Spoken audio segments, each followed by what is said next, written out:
L'ONU cassée par l'exceptionnalisme états-unien. Je vais vous lire un article rédigé par l'analyste Thierry Messan.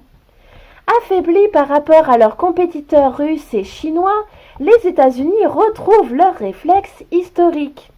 En matière de relations étrangères, ils abandonnent l'ordre libéral international et reviennent à la doctrine exceptionnaliste. En remettant en cause leur propre engagement au Conseil de sécurité de l'ONU, ils viennent d'ouvrir la voie à une déconstruction du droit international et à la fin des Nations Unies.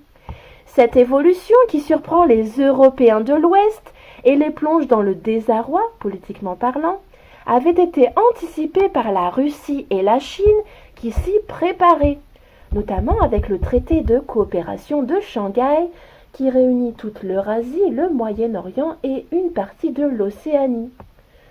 L'ancien ambassadeur à l'ONU du président Bush Jr.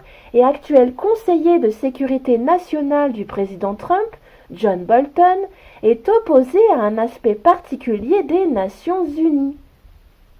Il n'est pas question pour lui que quiconque puisse contraindre son pays sur quelque sujet que ce soit. Par conséquent, les 5 puissances membres permanentes du Conseil de sécurité de New York forment un directoire mondial qui dit le droit entre les nations, mais qui ne peut pas imposer aux États-Unis quoi que ce soit. Cette opinion, l'exceptionnalisme, a toujours été celle de Washington, même si le reste du monde ne s'en est pas encore rendu compte. Elle réapparaît aujourd'hui dans un contexte international particulier et va bouleverser le monde que nous connaissons actuellement. L'exceptionnalisme états-unien se réfère au mythe des pères pèlerins, des puritains persécutés en Angleterre, où ils étaient perçus comme de dangereux fanatiques, se sont réfugiés aux Pays-Bas, puis aux Amériques, où ils arrivèrent à bord du Mayflower en 1620. Ils y édifièrent une société nouvelle, fondée sur la crainte de Dieu. Ce fut la première nation démocratique, entre guillemets, une lumière sur la colline, appelée à éclairer le monde. Les États-Unis sont donc à la fois un exemple, entre guillemets, pour les autres, et ont une mission, entre guillemets, celle de convertir le monde à la volonté divine. Bien sûr, la réalité historique est très différente de cette narration, mais ce n'est pas ici le sujet. Depuis plus de 2 siècles, tous les présidents des États-Unis, sans exception, se sont référés à cette falsification historique. En vertu de quoi, en 3 points, ils négocient, signent et adoptent des traités tout en émettant des réserves afin de ne pas les appliquer en droit interne chez eux-mêmes. Deuxième point, ils préjugent qu'ils suivent la volonté de Dieu, entre guillemets, tandis que leurs ennemis s'y refusent et donc ils les condamnent pour les mêmes faits avec plus de sévérité qu'eux-mêmes. C'est ce qu'on appelle le double standard. Troisième point, enfin, ils refusent toute juridiction internationale qui s'applique à leurs affaires intérieures. Donc pour le reste du monde, on a les lois supranationales, mais pas pour les États-Unis. Cette attitude porte à quiproquo, d'autant que les Européens sont persuadés être ouverts d'esprit, alors qu'ils ne font aucun effort pour comprendre les particularités des autres.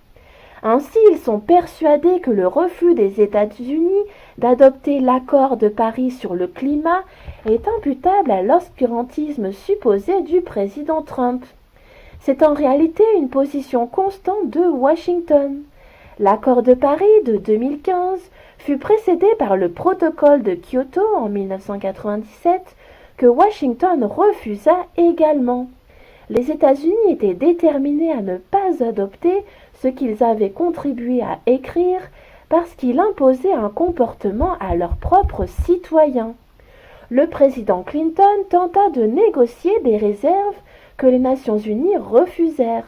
Il signa alors le protocole qu'il envoya pour ratification au Sénat US. Celui-ci le rejeta à l'unanimité des votants, républicains et démocrates compris, lui donnant ainsi un argument pour reprendre sa négociation. Ce refus de toute disposition juridique internationale qui s'applique en droit interne américain ne signifie pas que les États-Unis rejettent l'objectif du protocole de Kyoto et de l'accord de Paris, c'est-à-dire réduire la pollution atmosphérique, ni qu'ils ne prennent pas de dispositions en ce sens, mais uniquement en droit interne américain. Quoi qu'il en soit, l'exceptionnalisme implique que les États-Unis sont une nation à nul autre pareille, entre guillemets. Ils se pensent comme un exemple de démocratie chez eux, mais refusent d'être les égaux des autres qui, de ce fait, ne peuvent en aucune circonstance les considérer comme démocratiques. Durant la guerre froide, les Alliés ont choisi d'ignorer cette caractéristique culturelle américaine, tandis que leurs ennemis n'y prêtaient pas attention. De la disparition de l'Union soviétique au déclin de l'Occident, lorsque le monde était encore unipolaire, ce particularisme ne se discutait pas. Mais aujourd'hui, il détruit le système de sécurité collective. Notons au passage que deux autres États dans le monde ont une doctrine proche de l'exceptionnalisme états-unien, c'est Israël et l'Arabie saoudite. Ce contexte étant posé, examinons comment la souveraineté du plateau du Golan a mis le feu aux poudres. À l'issue de la guerre des 6 jours en 67, Israël a occupé le plateau syrien du Golan.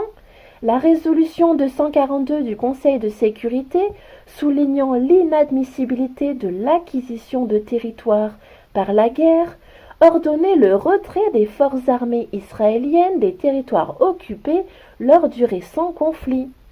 En 80, la Knesset décidait unilatéralement de violer cette résolution et d'annexer le plateau du Golan. Le Conseil de sécurité répondait par la résolution 497 qui déclarait cette loi israélienne, je cite, « nulle et non avenue et sans effet juridique sur le plan international ». Durant 38 ans, les Nations unies ne parvinrent pas à faire appliquer ces résolutions, mais celles-ci restaient indiscutables et furent toujours soutenues par les États-Unis. Or, le 26 mars 2019, les États-Unis ont reconnu la souveraineté israélienne sur le Golan occupé, c'est-à-dire l'acquisition de territoires par la guerre. Ce faisant, ils se sont dédits de leur vote au Conseil de sécurité à propos du Golan durant 52 ans et des principes de la Charte des Nations unies qui régissent l'élaboration du droit international depuis 74 ans. L'ONU va continuer à exister durant plusieurs années, comme le système économique international, mais ces résolutions n'ont désormais qu'une valeur relative puisqu'elles ne contraignent plus ceux qui les prennent. Le processus de déconstruction du droit international commence. Nous entrons dans une période régie par la loi du plus fort, comme c'était le cas avant la Première Guerre mondiale, 1914-1918, et la création de la Société des Nations. Nous savions déjà que même au Conseil de sécurité, la parole des États-Unis n'a qu'une valeur relative depuis les énormes mensonges du secrétaire d'État Colin Powell le 11 février 2003 à propos de la prétendue responsabilité de l'Irak dans les attentats du 11 septembre 2001 et des prétendues armes de destruction massive irakiennes menaçant l'Occident. Mais c'est la première fois que les États-Unis dédisent leur vote au Conseil de sécurité de l'ONU. Washington argumente sa décision en disant qu'il prend acte de la réalité. Depuis 1967, le Golan est occupé par Israël et depuis 1981, il est administré par lui comme son propre territoire. Selon lui, en vertu de l'exceptionnalisme états-unien, cette réalité chez un allié qui craint Dieu prime sur le droit international énoncé avec des partenaires de mauvaise foi. Puis Washington observe que ce serait un mauvais signal que de donner le Golan à la Syrie, qui n'est à ses yeux qu'un gang criminel, tandis qu'il est juste de gratifier l'excellent allié israélien. Toujours selon la doctrine exceptionnaliste, les États-Unis, cette nation à nul autre pareille, entre guillemets, ont à la fois ce droit et cette mission. Après avoir dominé le monde, les États-Unis affaiblis renoncent à l'ONU. Pour conserver temporairement leur position dominante, ils se replient sur la partie du monde qu'ils contrôlent encore. Jusqu'ici, la Russie et la Chine les considéraient, selon l'image de Sergueï Lavrov, comme une bête féroce agonisant que l'on doit aimablement escorter vers la mort en veillant à ce qu'elle ne provoque pas de catastrophe. Mais les États-Unis ont stoppé leur déclin en élisant Donald Trump, et celui-ci, après avoir perdu la majorité à la Chambre des représentants US, a fait alliance avec l'État profond américain, comme l'atteste la nomination d'Elliott Abrams et le retrait de l'accusation de collusion avec l'ennemi rapportée par le procureur Robert Mueller, pour se maintenir au pouvoir. Dans les faits, on ne se dirige pas vers la création d'une troisième institution mondiale après la Société des Nations et l'Organisation des Nations Unies, mais vers une division du monde en deux zones organisées selon des modèles juridiques distincts. L'une sous domination américaine et l'autre composée d'États souverains autour du partenariat de l'Eurasie élargie.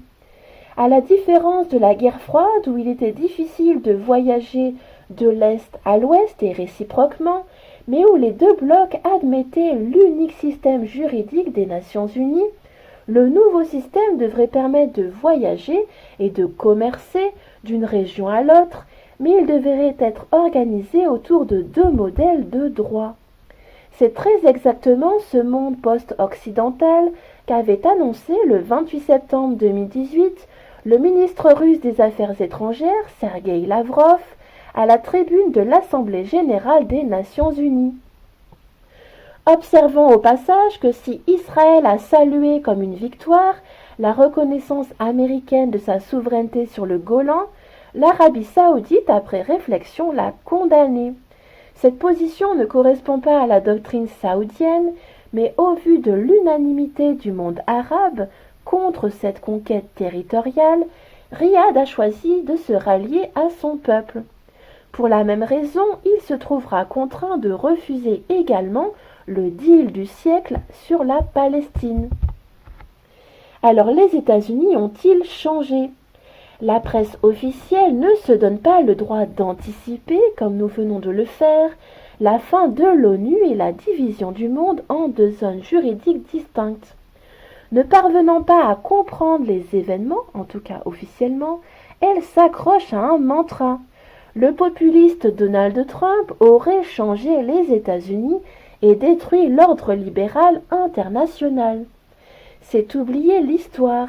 Le président US, Woodrow Wilson, fut certes un des principaux architectes de la Société des Nations à l'issue de la Première Guerre mondiale, mais celle-ci, fondée sur l'égalité entre les États, conformément à la pensée des Français Aristide Briand et Léon Bourgeois, heurtait directement l'exceptionnalisme états-unien. C'est pourquoi ils n'en firent jamais partie. Au contraire, l'Organisation des Nations Unies, dont le président Roosevelt fut l'un des architectes, mêle une assemblée démocratique des États et un directoire mondial, le Conseil de sécurité, inspiré du système de gouvernance du Congrès de Vienne, 1815. Il était donc possible que les États-Unis y participent, ce qu'ils firent.